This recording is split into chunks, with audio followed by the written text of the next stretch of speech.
As the frosty winter day marched past noon, a grandmother stood at the edge of the sidewalk near the high-rises, pleading for charity.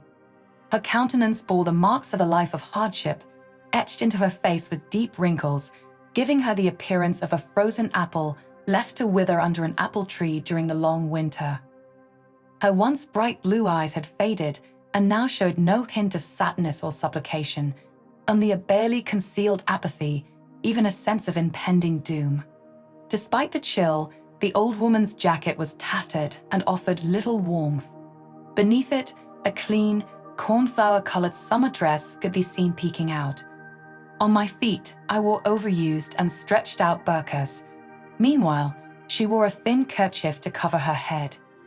A pair of 15-year-old adolescents strolled down the sidewalk, drawing near to the elderly beggar.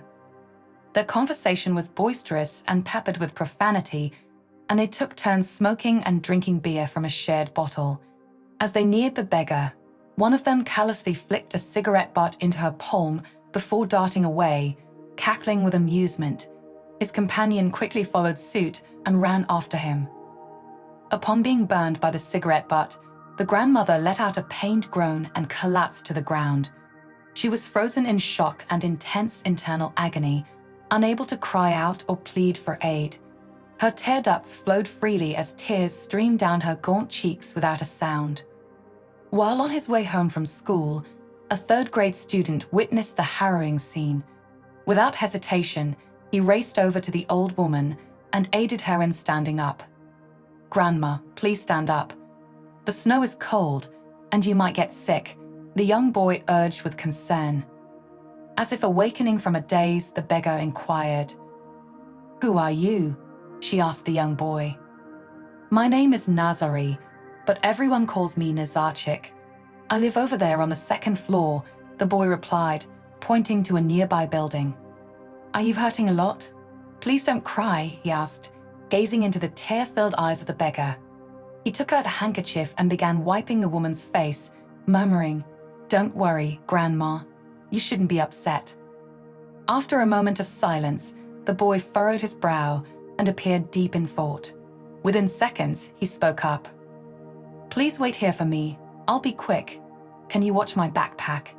The boy hastily handed the beggar a cellophane bag. "I won't even have time to finish my snack, but I'll be back soon," he promised before darting off. "Take this, please. My grandmother bakes delicious pies," he added, gesturing towards the bag.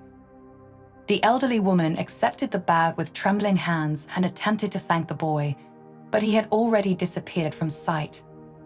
"He's such a wonderful child," she murmured softly, and her countenance brightened. "Here I am," the young savior chirped as he returned a few minutes later. "Let's take care of your wound now," he added with determination. With great skill, the boy applied iodine to the burn left by the cigarette butt and carefully bandaged the grandmother's injured hand. "That's all done," Nazarchik declared cheerfully. "And I also want you to have this pretty copper rooster," he added, handing her a small trinket. "I'll get more for myself. Don't worry, my parents won't scold me. They'll understand," he reassured her.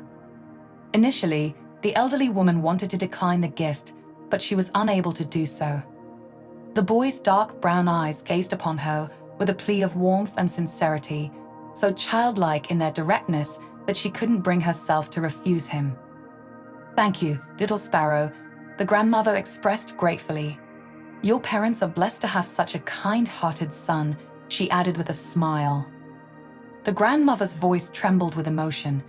Nazarchik hugged her tightly to reassure her, and the elderly woman could feel the beat of the boy's small, yet large-hearted child's heart. "I haven't felt this happy in a long time," the grandmother said emotionally as she leaned in to kiss Nazarchik's rosy cheeks.